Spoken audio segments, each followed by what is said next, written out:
this pavement seam. So really a team effort. They looked at every training record we have here on the airport. So all of our 139 files, they looked at every individual's training record to make sure there was no errors. They even look at Mr. Stout's training records. Typically they send three guys up here. It's a team effort to catch us. Really went well. So a couple minor discrepancies. We had to update an actual training document because they took issue with the way it was outlined in our airport certification manual versus the way we were applying it. So we just realigned it. It's been like that for 10 years, but this one inspector just for some reason found something that he didn't really like. So, it's really impressive when the inspectors tell the boss that they choose our airport. Our inspector this year specifically requested this airport because of our reputation. He knew he could come up here, do the inspection, and get back to DC without any, without having to stay here and really write us up. So it's really a compliment to the team and a team effort. So a huge part of making sure we're in compliance is our airport operations officers. They're the group that actually determines whether this airport is safe for aircraft operations. They inspect the airfield day and night. They issue all the NOTAMs. If they need to close the airfield, they don't call me or Tom to request permission. They just do it and then call us and tell us why. So they're empowered to make sure the airport's safe. Despite Ryan's best efforts to tear up the airfield, with all the construction going on, they're out inspecting these areas during constructions. Anytime we get thunderstorms, they're actually coordinating with the local air carriers for parking diversion aircraft, assessing all the airfields during the winter weather events. Whole bunch of vehicle inspections and escorts. So vital group for ensuring the safety there. How often have we had planes diverted here? Just watch the Weather Channel. Yeah. Typically when those big summer thunderstorm lines blow through here, We getting one anytime soon? right after they go back by our airport and they're affecting the New York airspace, we're seeing. Or Philadelphia. Or filling. And even with Newark's reduced capacity, we did see some this year. Okay. Emergency management. Yeah. So our emergency management, Jennifer Pagari, we just completed our emergency plan review and tabletop exercise October 25th. Once again, we get all of our mutual aid responders in a room. We talk about our airport emergency plan, and then we do a quick tabletop to get input on areas where we can improve or where we see where we do things well or where we need to make improvements. This year, about 93 individuals from 42 different agencies in the Valley. And so this includes federal agencies, TSA, FBI, FAA, but also all of our local Lehigh County, Northampton County Emergency Management and the firefighters and EMS. Full scale once again in April 27. So we're working towards that as part of the planning for these exercises and reviews. What's interesting is Jennifer was invited to Denver to participate in a symposium with the AAA Ops and Technical Symposium. So she actually sat on a panel for that symposium to talk about improving emergency management training and awareness in airports. So we've kind of reached into that national level with what she's been doing, and we're really impressed with that. She manages the Airport Operations Center, so this is our 24/7 dispatchers, really our emergency contact for everyone here at the airport. They deal with direct dispatch for our police, fire, maintenance, custodial, communicate with mutual aid responders, and really our 24-hour customer service for calls. So we get a lot of calls for lost bags. How come my airline has been delayed? What time does TSA open? So really dealing with the customers, lost and found. They do a bunch of training, so we make sure that they're certified as APCO public safety telecommunicators, but we also do all the other NIMS and hazmat training. And this is a year-to-date call volume so this is dispatch calls from the operations center. I know A couple years ago, we did the CAD system for the dispatchers, computer-aided dispatch, been able to allow us to do statistics. So an interesting, distribution of who they're calling throughout the year. Badging office, we dealt with them in May. We just rebadged the entire population here at the airport, about 1,800 badges. The good news is Air Badge, because it's a digital system, we are able to throw this complete pile of trees away. So we're getting out of the paperwork business and it's now become a digital process. Really made the lives of the badging office much easier. They can administrate all of the training requirements through this system. TSA can do their annual audits through this system. So it's really streamlined what they're doing, give them time to make sure that everyone's badges are up to date and current. For fire department, we did as part of the 139 requirement is that they do an annual live burn, in-person burn. We did that here again this year with a mobile simulator. The good news with that is we're able to invite other mutual aid responders here. So we team up with Trenton Airport, their firefighters were here for that training, and also some of the local fire departments were able to come in and participate. So it not only checks that box for our training, but lets us interact with our mutual aid responders in other airports. Pretty proud, Tom talked about the junior fire camp in July, 33 attendees over 4 days. So 4 different groups over 4 days. They actually had, we lit our firebox up and actually let the kids use fire extinguishers for that. They had obstacle courses, search and rescue in the training aircraft. So really a fun event for the group. And then we've successfully, this is just a bad picture, but it's a picture of a tank on a fire truck. We've successfully converted one fire truck to fluorine-free firefighting foam. That's the PFAS issue. Getting away from the AFFF and going to fluorine-free. So it's a process. We have a couple more trucks next year we'll do. Really, it's a clean out, rinse out, take away the hazmat, the old foam. So it's a process. Airport police, K9 Argonne certified last month, so that the K9 is now actively on patrol for bomb threat detection. We completed the the police station renovation as part of Ryan's air handling unit 4 project. They had to rip the entire ceiling out of the police station. So as part of that project, we were able to renovate the police station. Kudos to the police force because they basically were their own movers. They didn't rely on the contractors to do the work for them, but they basically moved out and moved themselves back in. So a big project for them. Another thing we're pretty proud of is this new cargo trailer. We always talk about Shop with a Cop that our police officers do for the Catasauqua School District. As part of that annual event, the sponsors threw some money together and purchased a utility trailer for our department. They noticed all the goodies and trinkets our police force were hauling all over the valley for that event. So they said, hey, you know what, can you use a trailer? So a little utility trailer, the sponsors are about 14 different sponsors there for the trailer. And then our maintenance department actually decked out the trailer with lights, the decals, set up as a mobile command post. So right now, throughout the year, it's able to be deployed to an event if necessary. LNAA maintenance and custodial. Once again, the guys, so I have the guys that inspect the airfield, which is airport operation. Then I have the crew that maintains and corrects any discrepancies. So they worked hand in hand.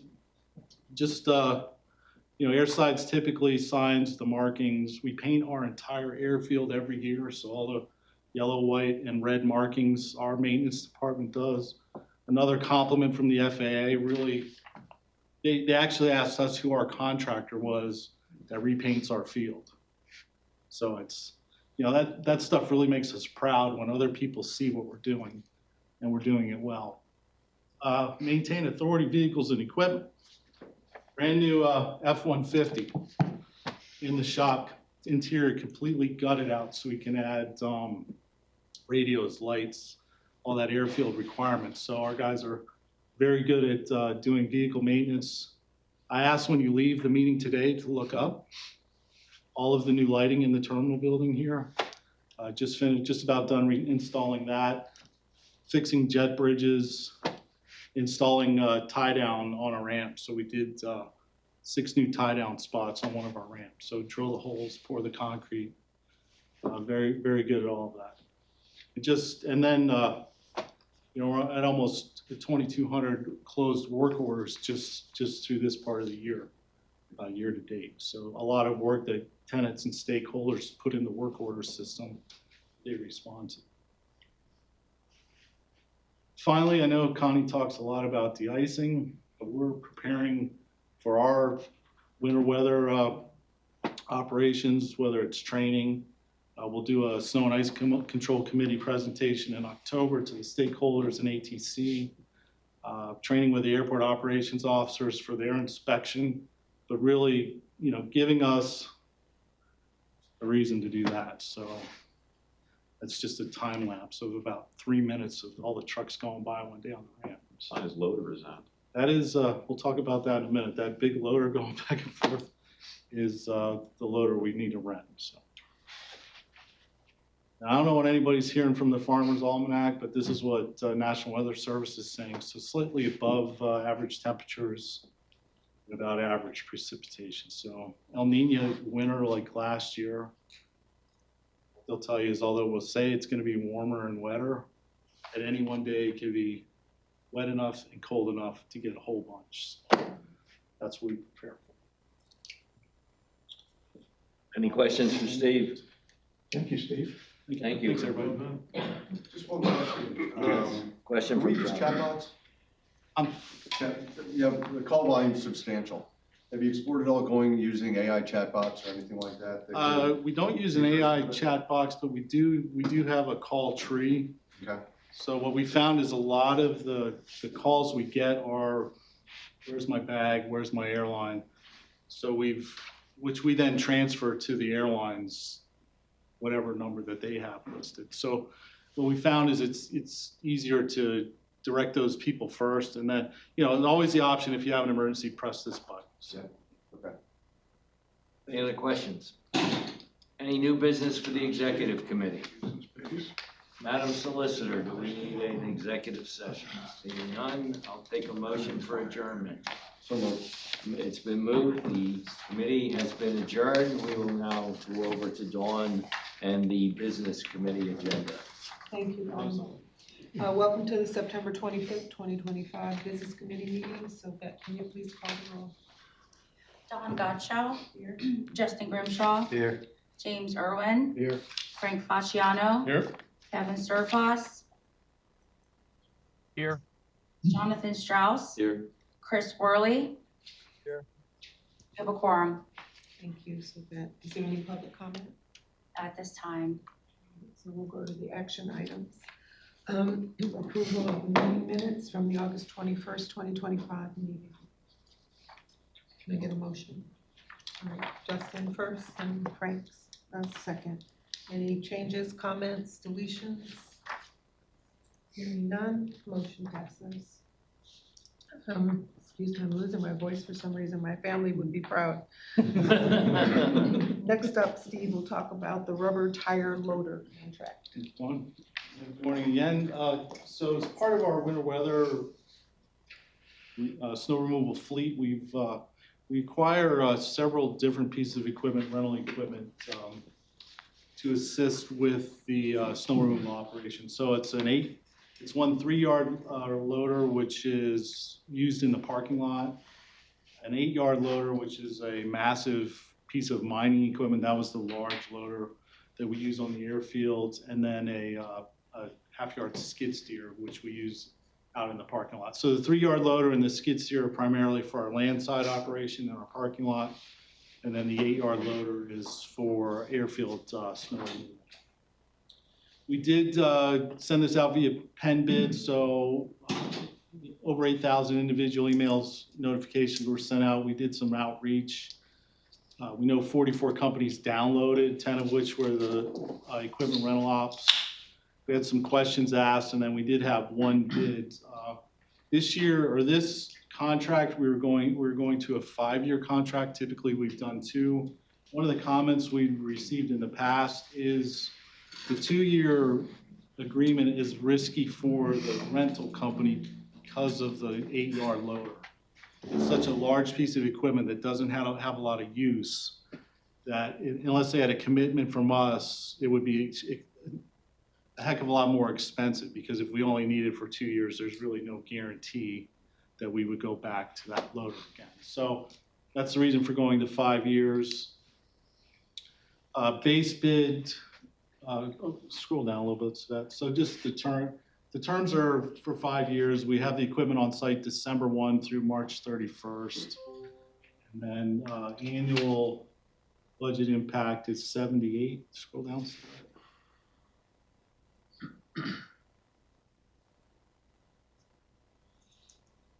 Yeah, so 7840 on an annual basis with kickers over the 5 years. Really comparable to our last contract, which was 73,000 for the same equipment. The one responder was Alta Enterprises Power and Equipment, a case of Pennsylvania, and they're servicing the equipment out of Harrisburg. The bid spec does require a 4-hour response time. So if any of this equipment has an issue, they're required to be here within 4 hours to either fix or replace. And then there are liquidated damages incurred if they exceed that 4-hour limit. So I would recommend we award the base bid to and the add alternate contract. So base bid's the 2 loaders plus the skid steer for the 5-year contract. Total amount $401,528. Any questions? Any questions or further discussion? Good question. Even with it going out to 5 years, we still only got 1 bid, and I don't know if anyone local handles equipment like this. Actually, our incumbent, I don't know what happened to them, so we've used Groff over here on Stoke Park Road. Okay. I don't know, they had some management changes, so I know they were interested. I don't know why. We reached out, and really we got the corporate answer, so can't really tell you why they did not bid other than they missed it. And then we have the equipment from December 1st through March 31st. The October snow was a big snow in October.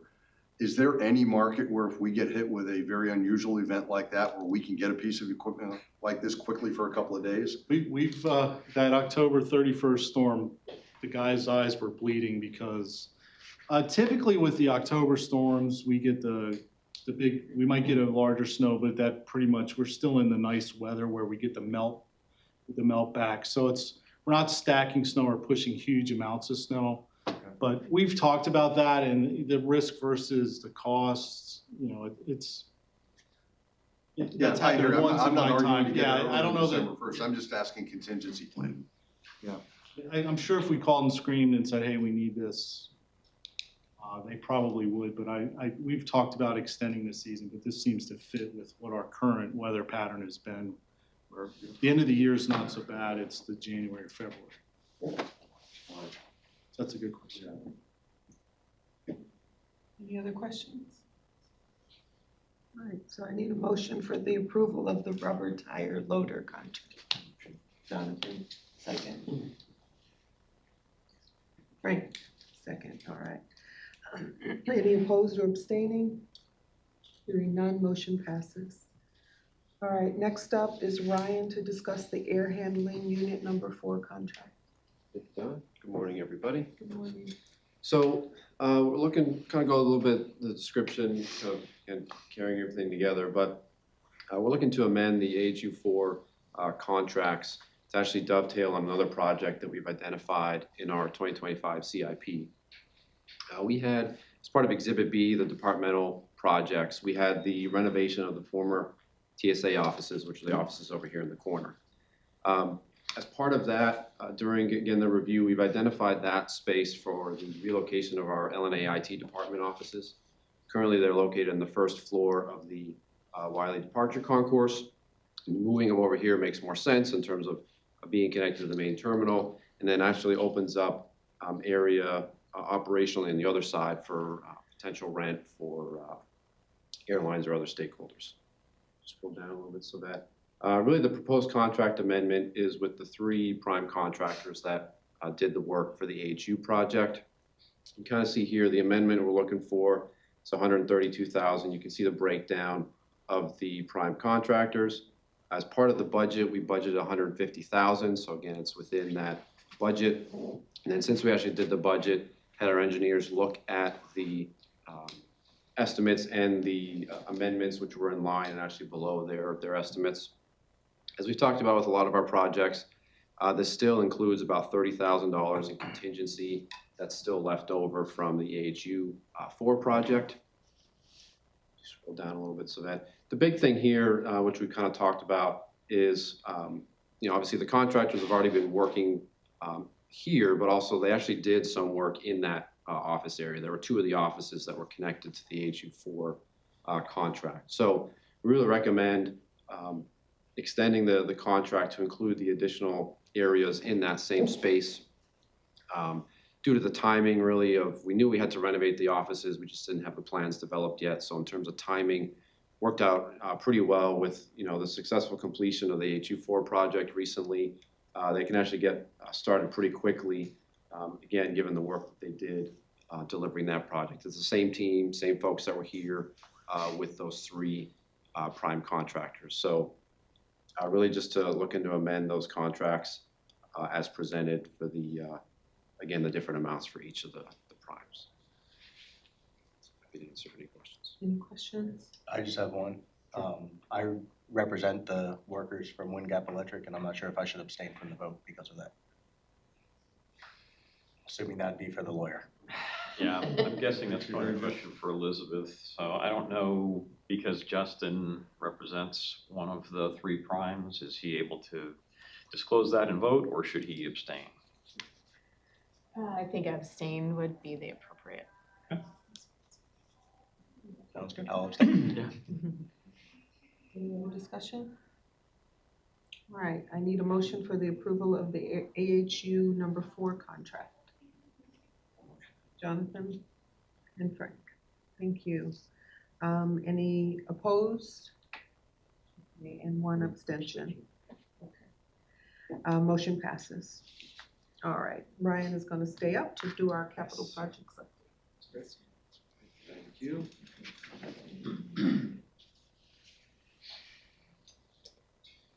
All right, going through our typical updates, really where we are in the airfield, 64 program, Taxiway Alpha. Again, kind of talked a little bit about working on the 2-4 end more recently. Again, just trying to clean up before end of October. Again, days like today don't help anything, but we're still moving forward. Get into some of the details here in a minute with those. Package 5, really again, working on a lot of the infield we talked about in here. Again, we talked about this last month, just working with the contractor for additional manpower due to the weather delays. So this year alone, we've had 25.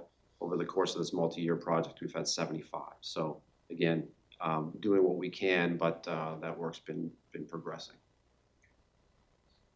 Package 6 really is on hold until the beginning of next year due to timing with all the other airfield impacts. Kind of we talked about before, in terms of even on Steve's side, working closely with their team, there's only certain sections of the taxiway and runway we can have closed simultaneously. So timing-wise, it just makes sense to hold off on that one. Taxiway Alpha, the 1 section was completed. Alpha 5 was reopened actually just earlier this week, or actually yesterday. And then this Alpha 5 section is currently being worked on. Daily closures from 7 to 4, and then reopens again at night because of the 64 construction. When the runway's closed, aircraft then have to taxi through here. So during the daytime, they actually do a back taxi on the runway, again, coordinated with the tower. So a lot of moving parts there, but that's been working out pretty well. The second phase is what we awarded the grants last month. So we did actually receive the grant paperwork September 18th. just working through the administrative components. Again, that's probably going to start mid to later next year, again, based on timing of a lot of the other airfield impacts. The cargo project, or again, really the taxiway, which we talked about, again, that grant was also received September 18th. So that's all been executed. So same thing, just getting a lot of the administrative components completed to keep that moving. And then we have, again, continuing conversations with FHWA on the agreement for the overall cargo facility to keep that moving. Parking structure, again, we talked a little bit, Todd mentioned in terms of the financing, but the big thing we actually had earlier this month, kind of an all hands on deck 60% review meeting, looking through some updates. Next month, we'll probably do another larger update to the committee like we did a few months back, just to really update the committee. And then in terms of timing, around the holidays and budget, just to make sure we're talking through where we are. The biggest thing, actually working with engineers and the solicitor on the township zoning meetings and some zoning discussions based on the height of the parking structure itself that we're looking at in terms of what the zoning requires. Again, it's within 5 feet of the existing terminal, but because, as you know, the parking lot is lower than the terminal here, there's actually a height component that we have to get approval for, even though the top of the buildings are the same. Government building demo, again, we've talked a little about before. The majority of the work is complete. The biggest thing now is just the permanent roof installation over the current switchgear basement that's remaining, some of the block wall repair, and then the permanent AOA fence to get that basically cleaned up before the end of the year. So working through that as well. This is a newer one that we've added, but it's part of that comprehensive paving program that we talked about before with different projects. Earlier in the year, we did the vehicle service road and the Hangar 7 parking lot. This actually is, again, we're talking about the former government building. This is basically right adjacent to, again, where that basement is that's remaining. So the area basically to the right is additional employee parking. I think we talked about this the other month. They're actually going to start this next week, looking at closing off kind of that no parking area, similar when we did the government building demolition. But basically what this project does is it adds about 58 employee parking spots, which is really great given what we were talking about with capacity. The other big thing with this is it adds overhead lighting, not only to the parking lot, but to the actual GSC staging and the de-ice tank area on the other side of the field. So in terms of an operational need, that definitely helps the operation. And then it actually includes equipment outlets for a lot of the de-ice vehicles with the block heaters and everything else during the winter months. So looking again, start that next week, but that's a good one to work through. And again, that's with H&K as part of that comprehensive paving contract that we have. Moving on to Braden, again, as we've talked about with the lighting, biggest thing is October. We have a pre-construction meeting with the contractor, Conservation District, and Forks Township. So that's a big one to really get that kicked off. And then the contractor is coordinating around the same time to meet with TC Energy, as we talked about, just confirming the location of the gas pipeline that's right off the edge of the 3-6 runway. So that's moving forward. Again, the project itself is only about a month long, so we're looking to get that done by mid-November. Updated this a little bit. In terms of what we talked about before, the first one, which was package 4, we can actually officially take that off. The 600 or so thousand who were waiting on for the closeout we received, but just to kind of make the committee aware, so that'll come off the list.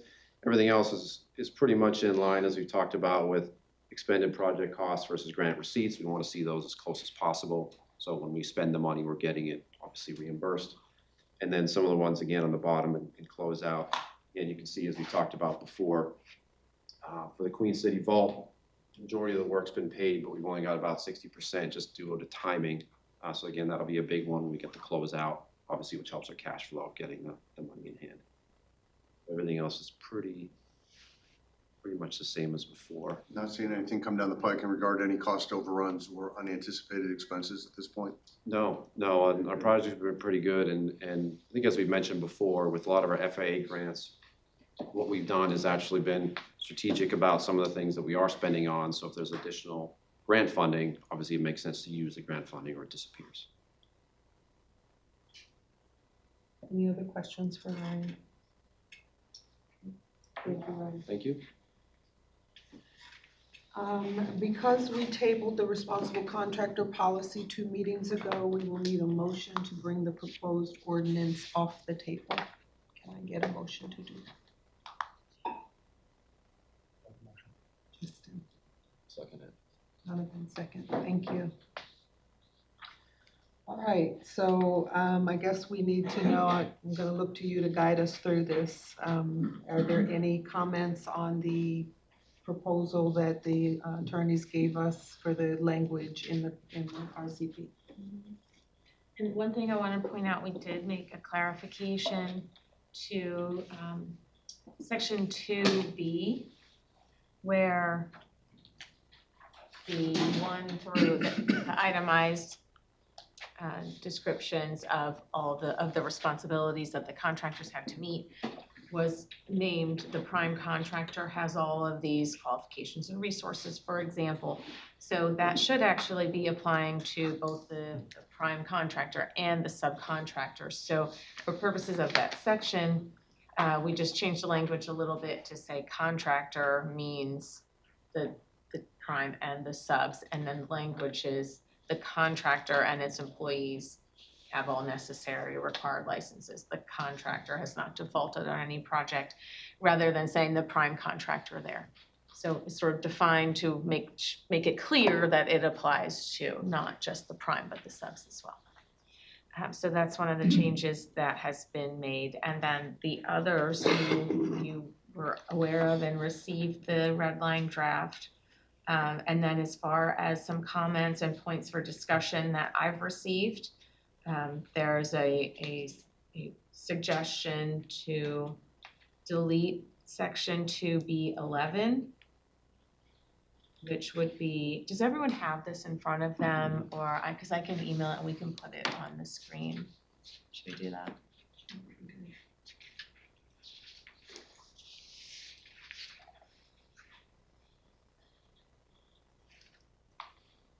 You can see over your head, Glenn.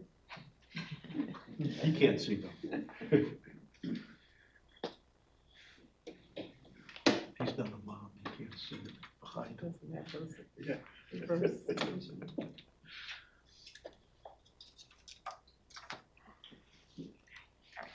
So that it's on the way.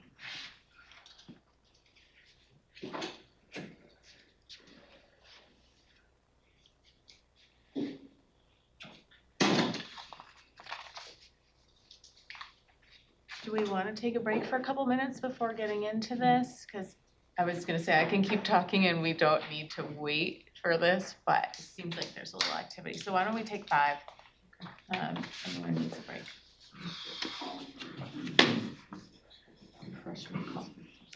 Well, listen, while you're getting food, we're starting again. He's not on the committee, it doesn't matter. It's their move. Okay, Paul, stay over there I and eat. mean, he matters. Everyone may participate, you just can't vote. Got a lot of participation.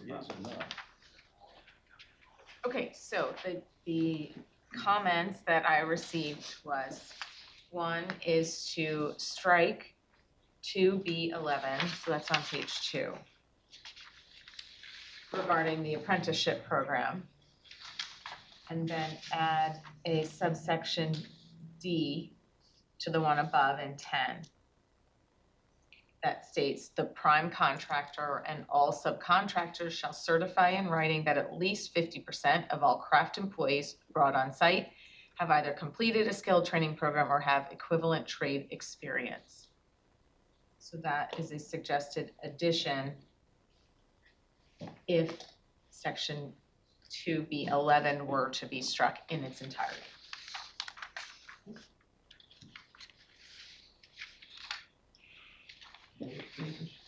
And then the other suggestions were to, going back to section 1, the application, that it not apply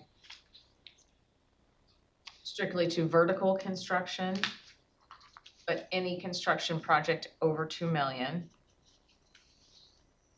And then in section 2, eliminate the 500,000, so 2A, the 500,000 value for the subcontractors.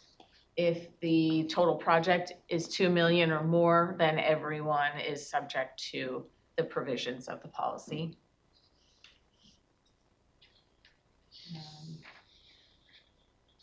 Section 2B10 regarding the OSHA, the OSHA requirement in 10B, and the new addition there, at least one OSHA trained supervisor shall be on the project site at all times, and at least one supervisor per prime must complete the 30-hour training course. So the question for discussion there is this strong enough? Are there some additional changes that we should consider there? And then finally, this would be to keep section 2B11, but to eliminate the language that says equivalent training programs or skilled training programs.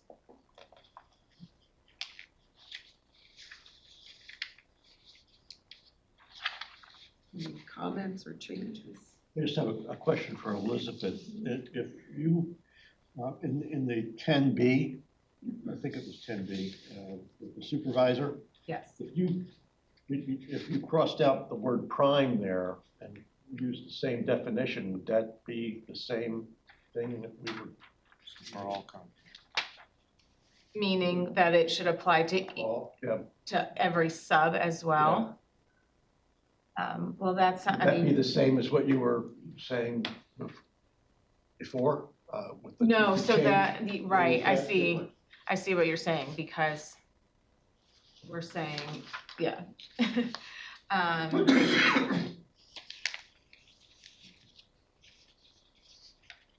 So that's a good question, because although in 10, generally, we are defining the contractors, both the prime and the subs. I think it is a question for whether to expand that and require that of the subs if it's necessary, if it makes sense, or if that's more than is needed. So we do need to specify. I mean, I think here it is written to say that only the prime Okay, yeah. must have at least one supervisor. So if you wanted to expand that, we could. But it's, That's as fine. written, it would not expand that requirement to the subs. Okay, gotcha. That's what I was, just clarification Yeah. there. So why don't we focus on the, I know that, the union and training programs are a point that we are debating. So why don't we look first to some of the other ones as far as whether to eliminate the vertical construction requirement and have it, and the words rise upwards, and just have this apply to all projects over 2 million. So that would be the first point of discussion. And related to that is whether to eliminate a threshold for the subcontractors, or if they should be subject to all the requirements if the project is 2 million or more. Ryan, on the vertical construction, how would that impact what we're doing with the runway? Because those contracts are over 2 million. So, just thinking about that, I mean, And those contractors would pass, the ones that bid. they would. All the ones that bid on that would fall in line. I would assume so, but I'm just, that's why I'm asking. Yeah, understand. I don't know, didn't know the answer. Yeah, it's like we talked about before, we typically have two, prime, larger contractors working on the airfield that can both meet it. Again, over time, it changes with who's around, but yeah, they could meet that requirement if the vertical was taken off. Okay.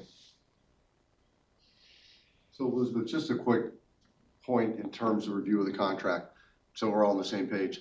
We have to go through point by point, I understand that. But agreement on a point doesn't mean that point can't be reopened depending on additional discussion points.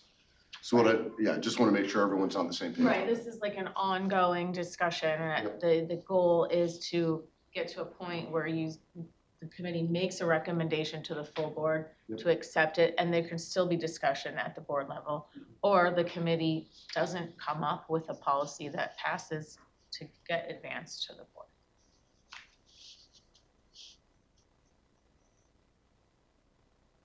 Okay, so what about this 500,000 for the subs? And this is a discussion, like, it's really among you all, like, I'm here to facilitate it and answer any legal questions. Katie Fina is on as well. But it's really among you all to come up with the quote-unquote business terms at this Now, point. this is why I made the point about opening issues, because if the apprenticeship program requirement remains in, I'm gonna wanna revisit this and make this number a lot higher to try to protect local contractors to be able to do business here. So that's We're where, gonna make the number higher than 2 million? if the apprenticeship program stays. That's where we end up with the, I mean, I'm talking a lot higher, not a little higher. Yeah, okay, I hear you. But that's if the apprenticeship program stays. If the apprenticeship program comes out, I think we've got some, that's where I struggle with, and I know we have to going point by point, but a lot of this, I think, is gonna end up getting reopened. I struggle with the fact that we've done this for 3 months and it hasn't been the business committee, although we can reopen it when we get to the main board anyway. But there's more than the business committee doing this. I understand it at the first meeting, but now that we're putting it on the table, taking it off the table, I truly believe it should be the 7 members of the business committee, possibly even meeting separately here on a special business committee meeting day, trying to hash this out, trying to figure this out, give a recommendation to the full board, and then go from there. Or don't give a recommendation to the full board, one of the two. I believe that we're getting bogged down in a room with a lot of things happening. Noise, I'll call you noise again, John. It's okay. I'll call you noise again. I've been called worse. With a lot of noise I've been called worse a lot. from people that aren't involved in the committee, and I believe it should be at a committee level. I don't speak a lot during other committees. I'll wait and save my questions for the full board, usually because I'm not a part of those committees. That's my feeling. So your recommendation is we violate our bylaws? Yeah, the bylaws I do mean, that's your allow recommendation, Justin. Our everyone to bylaws are specific and participate. they allow. Yeah, but they don't all allow board everyone to members. vote, so. I That's think- correct, so only committee members can vote, so the committee members can keep that in mind as well, that everyone on the board The is biggest voice in this authorized by room the against it has bylaws. not been a committee member. That's my point. The biggest voice in this room that's trying to run the RCO is not a committee member on the business committee at all. Duly noted. I'll second that motion. I mean, But that's business in committee, compliance keep with our that in bylaws. mind, but everyone is entitled So to can we vote, participate so in the can we vote discussion. as a committee piece by piece with the committee members for each of these to see where it stands and then see if we can get it to the board? Yeah, I mean, I think if it's, go ahead, Katie. Oh, I thought she was missing. I think that was like my echo. Yes, I mean, if that's the way that you're going to be able to advance that keeps- through it's- at committee, I mean, I think that makes sense. Like, see where do you stand on each of these points? How are you gonna get to a recommendation if you're not having consensus on what it's going to be, then polling who's where is gonna have to be, and then ultimately, everyone has to vote to advance it to board or not, to say this is the piece, this is the, So do I have to make a Policy motion that for each we of want these, the or board can to we look just at? go through them and vote? Jimmy, if I can ask a clarifying question before I see the question, I see your thought. Would there still need to be a final vote on the entire agreement to advance it? correct. Okay, By the committee. by the committee. And at the board level, does the entire board gets to vote at that point, And make amendments if they. So I think going through piece by piece is really like it's just part of your internal process. It's not like a motion and a vote and a second, and do we vote on this piece? But, just to see, okay, everyone on the committee, where do we stand on this piece? It's not like a formal vote. So can we step back? The vertical, only vertical projects would be included. I think that makes it very complicated. First of all, if there's anything that rises up, does that make the whole project under the RCO? Split a project up. Is the concrete on a parking deck not above ground? Is that part of it, the RCO, or is that not? I mean, you start getting into this, is it gonna fit the bill or not when you start separating a job like that? We have a waiver in this to carry a situation if we feel like we only have one contractor bidding the flat work. I mean, you can come back and waiver this. To start excluding stuff right out the get-go, I think then you shouldn't have a waiver if you're gonna try to do it on the front end. I think the waiver is necessary for it, but I don't think starting to cut things out before the project starts makes any sense. I think it's gonna make it a lot more complicated to figure out what's falling under the RCO or not. So that's my thought on that.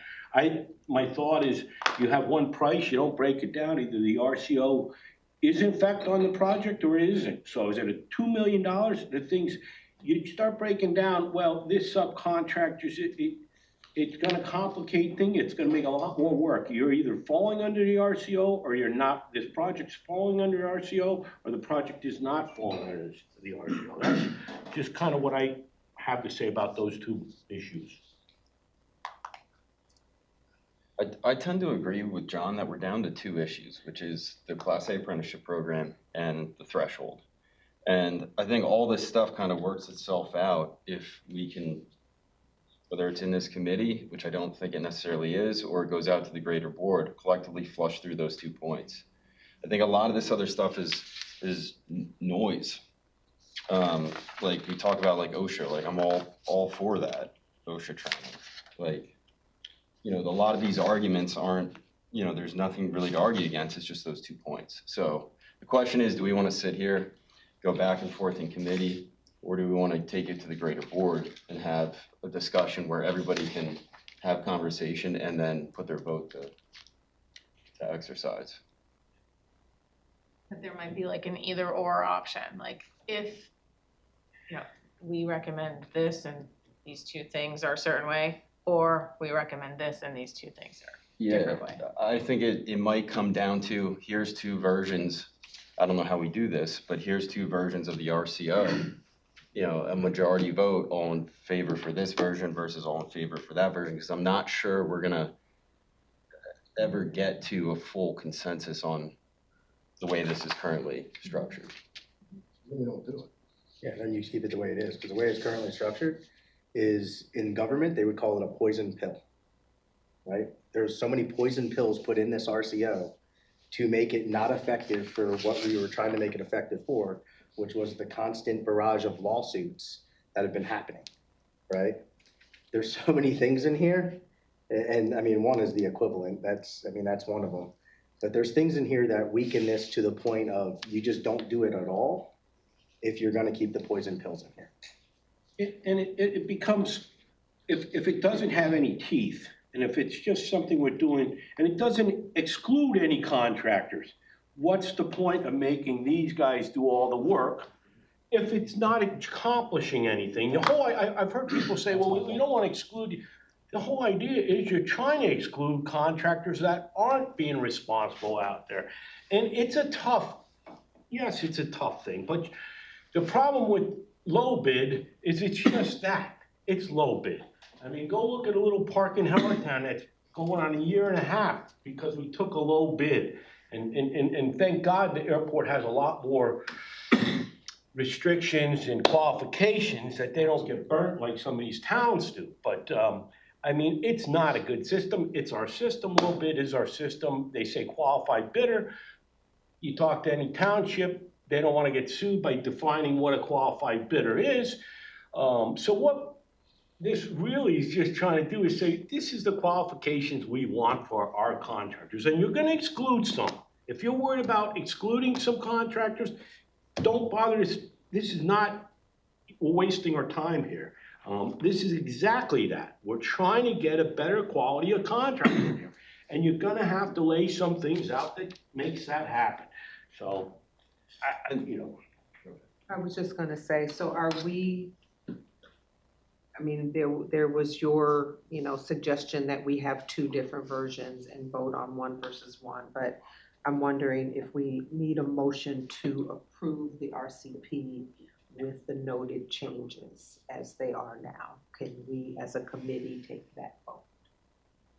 I don't think that's necessary to have like an interim, like, oh, we approve this thus far. I don't think No. that's I necessary. mean, with the noted changes that you put in here, we can vote on it as it is right now with the changes that you put on it in here. There's only recommended changes in email. Recommended changes right? to move it So- to the board is what I'm asking. I'm not sure I'm understanding your question. I don't think we're quite there yet. I did also just want to comment on I think it makes sense from a practical standpoint. We've got option A and option B, but I would need to look into that and just make sure that that is a procedural thing that we can take. I would want to confirm that by looking at the governing document. At the board meeting, which we know it is, I'd like to just pass one or not pass one. Right. And then let the board do with that what they want. There is a 0% chance I can vote yes on something that I know is not gonna accomplish the goal that we were trying to accomplish. And the way it is written, it is not even close to trying to accomplish the goal that we're trying to accomplish here, which is I'm really tired of bully contractors suing the LNAA, right, and having to battle with that. The whole reason I brought this up was for that reason, right? The way it's written today, in no way, shape, or form is gonna solve any of those issues. So if that's the case, let's wait till the next lawsuit and we'll talk about it again. So, And I'll vote to sue them this time, not. I think to say constant barrage of lawsuits, which was mentioned, is not an accurate portrayal of the history that the airport authority has experienced with its contractors. So Who said you know, that? the other, occasional than a constant. Big project. I've been on here for 4 years and I've seen 2 of them. That's pretty extensive. I mean, look, I have the I've been on shortest, for 8.5 and I've seen 2. I have the shortest exactly. tenure here, So- and this is the nature of the business we're in. Let me ask a follow-up to Justin on your comment on not getting close to accomplishing it. When I look at, just assume for 1 second, I'm not asking you to agree, just assume that section 11 is, that 211 is out. 2B, 1 through 10 are in. That to me accomplishes a lot of what you were talking about accomplishing, because it goes directly to the prime where we've had the issues. There's a lot there. I'm not sure that I would agree with your comment that it doesn't go near accomplishing what you want to accomplish, because there's a lot in there. John, And we're there's in a lot of agreement on things all I that. don't agree with what you say, so we can just agree to disagree on this one. Okay, so you don't think 1 through 10 have much? I think it adds some, but I think a lot of that stuff is stuff we're already doing. Correct me if I'm wrong. I think that's stuff that's already in the documents today and it didn't accomplish it yet, right? A lot of them are in, we added some more, but these were added after all of the issues you're talking about. Gotcha. Before. So it's kind of combining. So the new agreements are more robust than they once were. Than they were because of what happened, that include a lot of this. Okay. Okay, so you're right. so how do we move this along?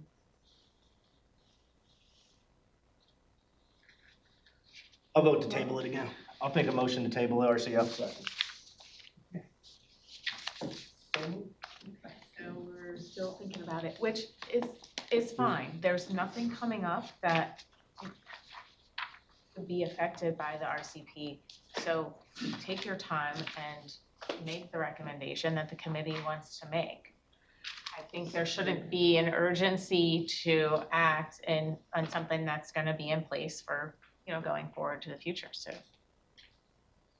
Solicitor, do they have to vote on the table? So we're voting to table it. We had you Motion, motion it second. and Jim second. Okay, and then. So I guess, I just asked for the vote in favor of tabling. Can we take a vote? All in favor? Aye. Motion passes.